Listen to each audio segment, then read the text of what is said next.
녹화 시작.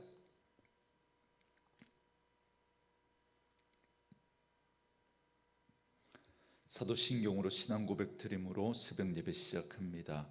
전능하사 천지를 만드신 하나님 아버지를 내가 믿사오며 그 외아들 우리 주 예수 그리스도를 믿사오니 이는 성령으로 잉태하사 동정녀 마리아에게 나시고 본디오 빌라도에게 고난을 받으사 십자가에 못 박혀 죽으시고 장사한 지 사흘 만에 죽은 자 가운데서 다시 살아나시며 하늘에 오르사 전능하신 하나님 우편에 앉아 계시다가 저리로서 산자와 죽은 자를 심판하러 오시리라.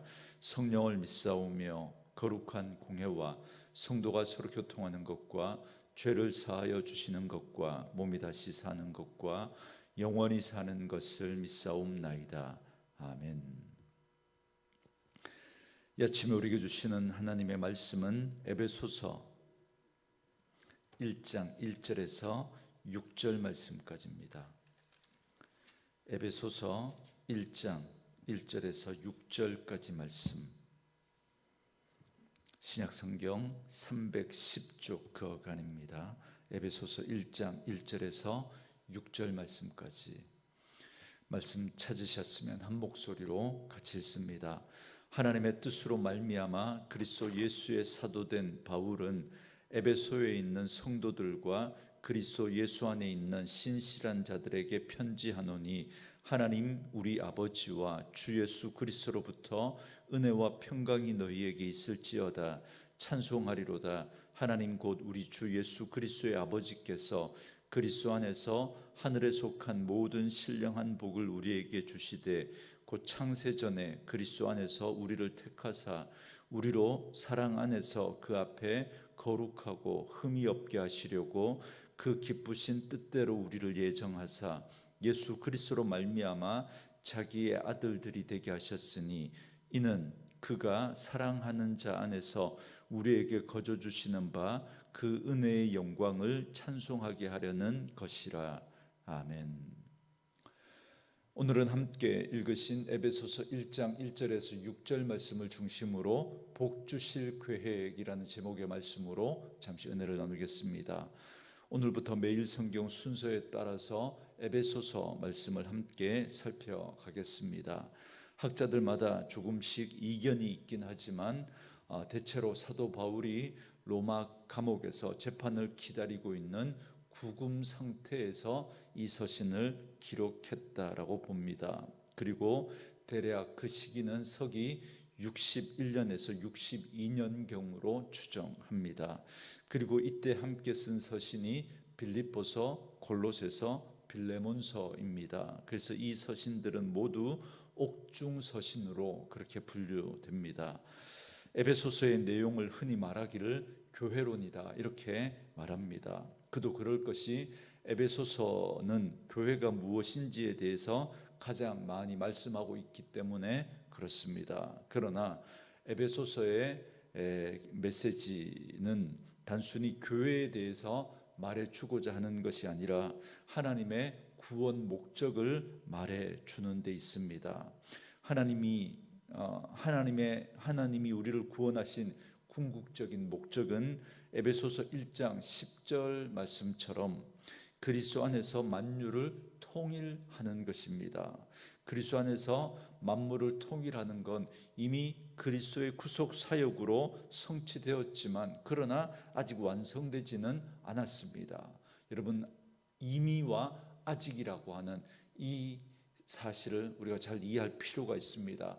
우리의 구원도 이미 이루어졌지만 그러나 아직 완성되지 않은 것처럼 예수 그리스도의 이 구속 사역으로 말미암아 만물이 이미 통일된 이것이 성취되었지만 아직 완성되지는 않았습니다. 지금 우리는 그 완성의 도상 가운데 있는 것입니다. 그리고 그 과정 가운데 교회가 있는 것입니다.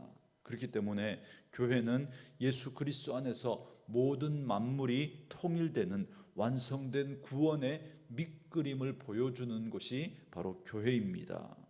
그리고 그렇기 때문에 교회는 예수 그리스도 안에서 만물이 통일되는 완성된 구원의 그 밑그림을 보여주는 곳이어야 하기 때문에 교회의 가장 중요한 특징, 교회의 가장 교회됨을 보여줄 수 있는 표징이 바로 하나됨입니다. 그리스도 안에서, 주 안에서 우리가 하나 되는 것입니다.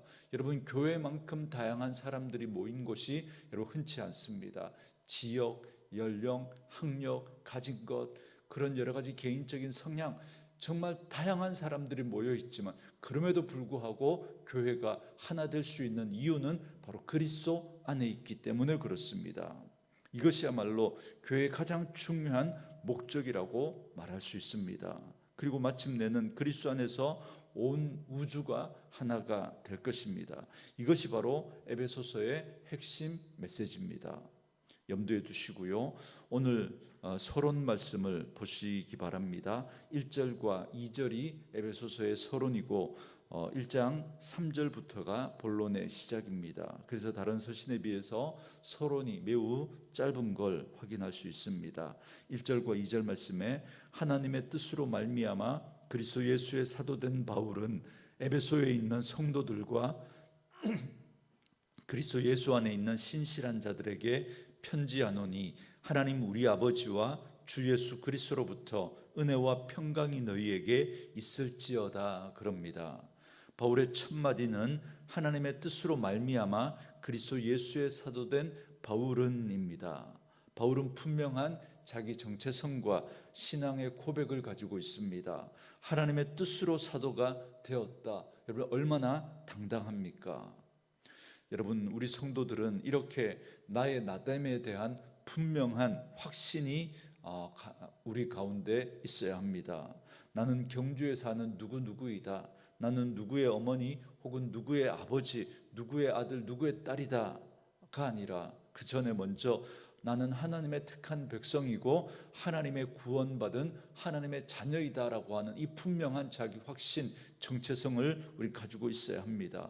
이렇게 하나님의 자녀, 그리스도인이라고 하는 분명한 정체성을 가진 사람들은 두 가지 삶의 태도가 나타납니다. 여러분 다시 1절과 2절을 보시면 신실함과 은혜로 말미암은 평강입니다. 이것이 바로 그리스도 안에 있는 하나님의 백성, 하나님의 자녀의 여러분 삶의 태도입니다. 여러분 이 사전적인 의미를 보면 이 신실하다라고 하는 이 말의 의미는 믿음직스럽고 착실하다입니다.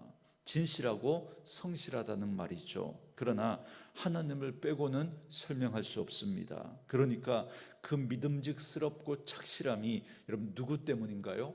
하나님 때문이라는 겁니다. 하나님 때문. 그리고 이러한 신실함은 하나님에게만 아니라 사람에게도 나타납니다. 그렇기 때문에 우리는 교회에서뿐만 아니라 가정에서도 직장에서도 우리는 늘 성실해야 합니다. 이것이 바로 하나님의 은혜를 아는 사람의 모습이라고 할 수 있겠습니다.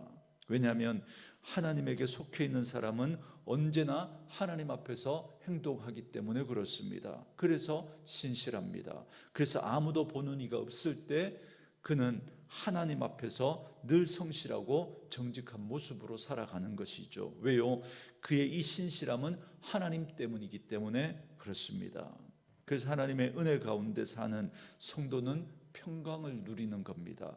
늘 하나님 앞에 있기 때문에 그렇습니다. 우리가 어떤 상황, 어떤 현실 속에 있다고 할지라도, 우리가 사방으로 우겨쌈을 당하고 있다고 할지라도 그는 하나님 앞에 있다고 하는 이 사실을 잊지 않기 때문에 그렇습니다. 그래서 그 사실을 확신하는 사람에게 찾아오는 것이 바로 평강입니다.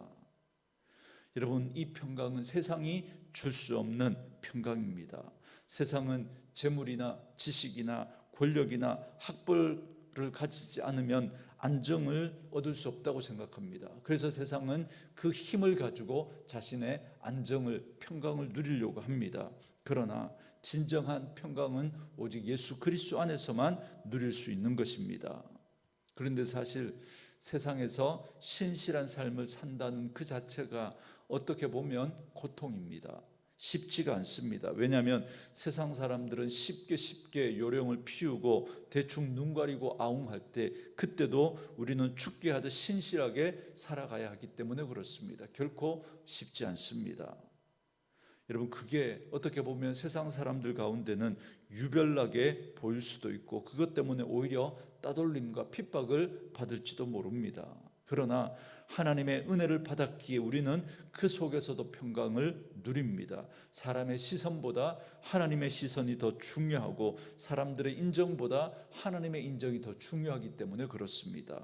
그래서 비록 어려움이 있을지라도 우리는 신실함과 평강을 잃어버리지 않습니다. 왜요? 우리는 하나님 앞에서 살아가는 사람들이기 때문에 그렇습니다. 이것이 바로 신앙생활의 묘미입니다.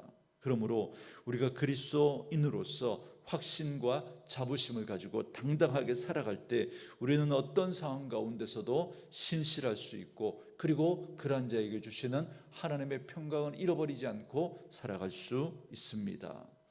이렇게 바울은 인사와 축복을 기원하고 나서 하나님을 찬송하는 것으로 본론을 시작합니다. 3절 말씀에 찬송하리로다 하나님 곧 우리 주 예수 그리스도의 아버지께서 그리스도 안에서 하늘에 속한 모든 신령한 복을 우리에게 주시되, 그럽니다. 바울은 지금 우리에게 주신 이 신령한 복으로 인해서 하나님을 찬송하고 있습니다. 그리고 그 신령한 복의 내용이 4절부터 14절까지 기록되어 있습니다. 오늘 우리는 그 중에서 4절부터 6절까지 말씀만 다루도록 하겠습니다. 그런데 여기 하늘의 신령한 복은 무엇을 말하는 걸까요? 그것은 바로 창세전에 이미 우리를 선택하시고 그 예정을 따라 우리를 자녀 삼아 주신 그 은혜를 말합니다. 그 복을 말합니다. 그러므로 우리가 하나님의 자녀가 된 것은 창세전에 이미 태초에 결정된 일입니다. 내 뜻은 전혀 개입됨이 없이 하나님의 전적인 선택이요 은혜인 것입니다. 그래서 우리는 이미 예수 안에 영생이 있음을 믿게 되었고, 이제 구원받은 자로서 선택받은 하나님의 자녀답게 오늘을 살아갈 수 있는 것입니다. 여러분, 그것을 4절 말씀에서 이렇게 표현합니다. 우리로 사랑 안에서 그 앞에 거룩하고 흠이 없게 하려 하심이라, 그럽니다. 그러므로 우리는 이 구원의 은총을 받은 사람답게 이제 변화된 삶, 하나님의 자녀다운 삶을 살아가야 합니다. 여러분, 이 순서가 중요합니다. 이 순서가 하나님의 구원의 은총과 사랑을 먼저 받는 것입니다. 그리고 그것을 받았기 때문에 변화된 삶, 하나님의 자녀다운 삶을 살아가는 것입니다. 그래서 그 은혜를 받은 사람의 자연스러운 삶의 변화가 바로 거룩인 것입니다. 거룩. 그리고 우리의 삶의 이러한 변화를 통해서 예수 그리스도의 사랑과 생명의 역사가 세상 가운데 흘러가게 되는 것입니다. 이것이 진정한 복이고 이것이 우리가 세상 가운데 축복의 통로로 부르신 하나님의 은혜인 것입니다. 하나님은 성도들을 통해서, 그리고 그 성도들의 모임인 교회를 통해서 이렇게 세상을 축복하기를 원하십니다. 하나님의 모든 신령한 복을 우리에게 먼저 주시고, 그래서 그 복이 우리를 통해서 흘러 넘쳐서 세상 가운데 흘러가는 그 그림을 하나님은 그리고 계신 겁니다. 그래서 우리가 여러분 축복의 통로인 것입니다. 저는 말씀으로 이 하루를 시작하는 저와 여러분에게 이 은혜가 있기를 원합니다. 저와 여러분을 통해서 세상을 축복하는 축복의 통로가 되기를 원합니다. 이것이 우리의 사명이고 이것이 우리의 비전입니다.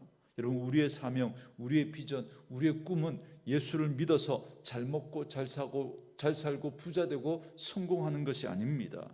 우리의 신앙의 목표는 거룩이고 그것을 통해서 하나님의 이름을 증거하고 세상을 축복하는 것입니다. 우리가 이 신령한 복을 받아서 그 복을 받은 자답게 우리가 변화된 삶, 거룩한 삶을 통해서 우리는 세상을 축복하는 그런 삶이 되어야 합니다. 그래서 6절에 이렇게 말합니다. 이는 그가 사랑하시는 자 안에서 우리에게 거저 주시는 바 그의 은혜의 영광을 찬송하게 하려는 것이라, 이렇게 말하죠. 우리는 하나님의 사랑으로 변화된 삶을 살아가고, 그래서 하나님의 은혜와 영광을 찬송하는 것입니다. 진정한 찬송은 하나님을 높이며 송축하는 것과 더불어 하나님을 전하고 증거하는 것까지 여러분 포함된 겁니다. 여러분, 이것이 바로 하늘의 신령한 복을 받은 성도들의 삶의 모습이어야 합니다. 우리는 아무것도 행한 것이 없이 하나님의 무조건적인 선택을 받아 구원받은 사람들입니다. 그러면 이제 그 은혜와 사랑을 기억하면서 그 은혜와 사랑을 받은 자답게 하나님의 영광을 찬송하는 삶이 우리의 자연스러운 삶을 통해서 흘러나와야 합니다. 그러므로 바라기는 오늘 하루도 이 하늘의 은혜와 복을 받은 그 성도들로서 그 은혜와 사랑을 따라 거룩하고 흠이 없는 그런 하나님의 자녀된 삶을 살아가는 저와 여러분들이 될 수 있기를 바라고, 그래서 하나님을 온전히 찬송하며 하나님의 영광을 나타내는, 그래서 세상 가운데 하나님의 복을 흘러 보낼 수 있는 그런 저와 여러분들의 삶이 되어줄 수 있기를 주님의 이름으로 축원합니다. 오늘 주신 말씀 묵상하시면서 이 찬양 함께 들으시며 기도하는 시간 갖겠습니다.